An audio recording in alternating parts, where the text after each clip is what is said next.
ಶಿವಣ್ಣ ಉಪ್ಪಿಯದ್ದು hat trick combination. Om, Preethse, Lavakusha ಸಿನಿಮಾಗಳು ದೊಡ್ಡ ಯಶಸ್ಸನ್ನ ಕಂಡಿದ್ವು. ಶಿವಣ್ಣ ಉಪ್ಪಿ ಕನ್ನಡ ಚಿತ್ರರಂಗ ಕಂಡ ಮೋಸ್ಟ್ ಸಕ್ಸಸ್ಫುಲ್ ಜೋಡಿ. ಇವರಿಬ್ಬರು ಒಂದಾಗಿರೋ ಯಾವ ಸಿನಿಮಾನೂ ಸೋಲು ಕಂಡಿಲ್ಲ. ಬದಲಾಗಿ ಸ್ಯಾಂಡಲ್ವುಡ್ ಇತಿಹಾಸವನ್ನ ಮತ್ತೊಂದು ಮಟ್ಟಕ್ಕೆ ತೆಗೆದುಕೊಂಡು ಹೋಗಿವೆ.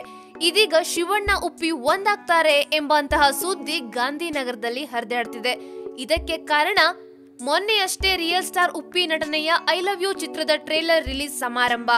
ಶಿವಣ್ಣ ಮುಖ್ಯ ಅತಿಥಿಯಾಗಿ ಈ ಕಾರ್ಯಕ್ರಮದಲ್ಲಿ ಭಾಗವಹಿಸಿದ್ರು. ಈ ಸಂದರ್ಭದಲ್ಲಿ ಉಪ್ಪಿ ಟ್ಯಾಲೆಂಟ್ ಬಗ್ಗೆ ಶಿವಣ್ಣ ಮೆಚ್ಚುಗೆಯ ಮಾತುಗಳನ್ನಾಡಿದ್ದಾರೆ. ಅಲ್ಲದೆ ಉಪ್ಪಿ ನನಗೊಂದು ಹೊಸ ಜರ್ನಿ ಕೊಟ್ಟವರು. ದಶಕದ ಹಿಂದೆಯೇ ಮೇಕಿಂಗ್ ಅಂದ್ರೆ ಏನು ಅಂತ ಉಪ್ಪಿ ತೋರಿಸ್ಕೊಟ್ಟಿದ್ದಾರೆ. ಉಪ್ಪಿ ನನ್ನ ಫೇವರೇಟ್ ನಿರ್ದೇಶಕ ಅಂತ ಮೆಚ್ಚುಗೆ ವ್ಯಕ್ತಪಡಿಸಿದ್ದಾರೆ. ಶಿವಣ್ಣ ಉಪ್ಪಿ ಒಟ್ಟಿಗೆ ಕಾಣಿಸಿಕೊಂಡ ಬೆನ್ನಲ್ಲೇ ಅಭಿಮಾನಿಗಳ ವಲಯದಲ್ಲಿ ಹೊಸದೊಂದು ಮನವಿ ವ್ಯಕ್ತವಾಗಿದೆ. ಶಿವಣ್ಣ ಉಪ್ಪಿ ಮತ್ತೆ ಒಂದಾಗಬೇಕು, ಓಂ ಹಾಗೂ ಪ್ರೀತ್ಸೆ ಸಿನಿಮಾದ ಸೀಕ್ವೆಲ್ ಮಾಡುವಂತೆ ಸೋಷಿಯಲ್ ಮೀಡಿಯಾದಲ್ಲಿ ಮನವಿ ಮಾಡ್ತಿದ್ದಾರೆ. ಅಂದಹಾಗೆ ಈ ಮೊದಲೇ ಉಪ್ಪಿ ಶಿವಣ್ಣಗೆ ಕತೆ ಹೇಳಿದ್ದಾರಂತೆ. ಆದರೆ ಆ ಕತೆ ಯಾವುದು? ಓಂ ಅಥವಾ ಪ್ರೀತ್ಸೆ ಸಿನಿಮಾದ ಸೀಕ್ವೆಲ್ ಆಗಿರಲಿದೆಯಾ ಎಂಬ ಕುತೂಹಲದ ಪ್ರಶ್ನೆಯೂ ಹುಟ್ಟುಕೊಂಡಿದೆ. ಅಲ್ಲದೆ ಈ ಹಿಂದೆಯೂ ಓಂ 2 ಶುರುವಾಗಲಿದೆ ಎಂಬ ಸುದ್ದಿ ಹರಿದಾಡ್ತಿತ್ತು.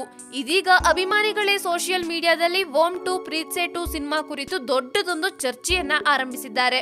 ಇನ್ನು dimple queen Rachita Ram back to back ಸಿನಿಮಾಗಳಲ್ಲಿ ಬ್ಯುಸಿ ಇದ್ದಾರೆ. ಈ ಮಧ್ಯೆ ಅವರು PhD ಮಾಡಿದ್ದಾರೆ. ಅರೆ, ಆಕ್ಟಿಂಗ್ ಬಿಟ್ಟು ಅದ್ ಯಾವಾಗ ಅಕಾಡೆಮಿಕ್ ಎಂಟ್ರಿ ಕೊಟ್ರು ಅನ್ಕೊಂಡ್ರಾ?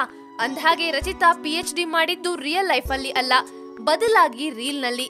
ಉಪ್ಪಿ ಜೊತೆ ಐ ಲವ್ ಯು ಸಿನಿಮಾದಲ್ಲಿ ಸ್ಕ್ರೀನ್ ಶೇರ್ ಮಾಡಿರೋ ರಚಿತಾ ಲವ್ ಸಬ್ಜೆಕ್ಟ್ ನಲ್ಲಿ PhD ಮಾಡಿದ್ದಾರೆ. ಈ ಸಬ್ಜೆಕ್ಟ್ಗೆ ಉಪ್ಪಿನೇ ಟ್ರೈನರ್. ಹೀಗಾಗಿಯೇ ಉಪ್ಪಿ ಸರ್ ನನಗೆ ಲವ್ ಟ್ರೈನರ್ ಅಂತ ಹೇಳಿದ್ದಾರೆ.